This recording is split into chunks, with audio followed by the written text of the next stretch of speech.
Глава Бишкекской территориальной избирательной комиссии Кайрат Маматов упрекает главу коалиции за демократию гражданское общество Эрика Ирискулбекова в необъективности и искажении фактов. Члены коалиции за демократию гражданское общество подали иск, утверждая, что они получили документы от 5 партий после полуночи. Согласно закону, должны принять документы партий за 40 дней до дня выборов, до 12 ночи 1 марта. По словам Кайрата Маматова, все представители партии до полуночи прибыли в Бишкекскую территориальную избирательную комиссию со своими документами. Это все ложь и клевета, так как сам Эрик Ирискулбеков прибыл очень поздно, ближе к полуночи, когда оставалось буквально 2-3 минуты до окончания.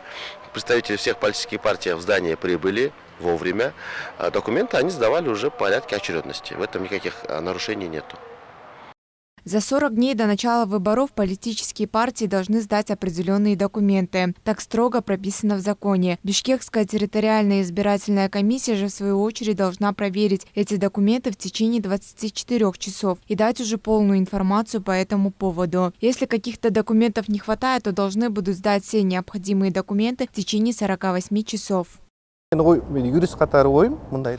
Я как юрист хочу сказать, что если один из 5-6 документов уже сдан, то документы уже сданы. Политические партии по закону сдали документы, и Бишкекская территориальная избирательная комиссия приняла документы и указала, в какое время были сданы.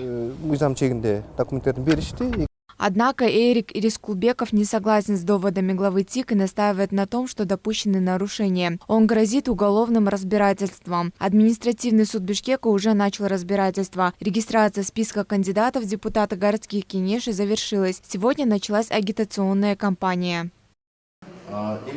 Закон предусматривает правовые меры для кандидатов и политических партий, которые могут выносить предупреждения политическим партиям или кандидатам через соответствующую территориальную комиссию.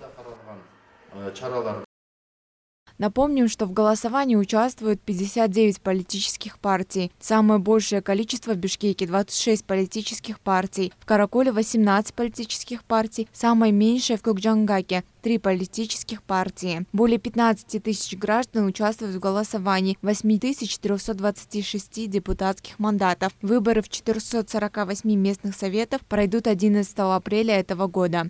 Айджан Аманова, Нурболсун Тургуналиев, Нью ТВ.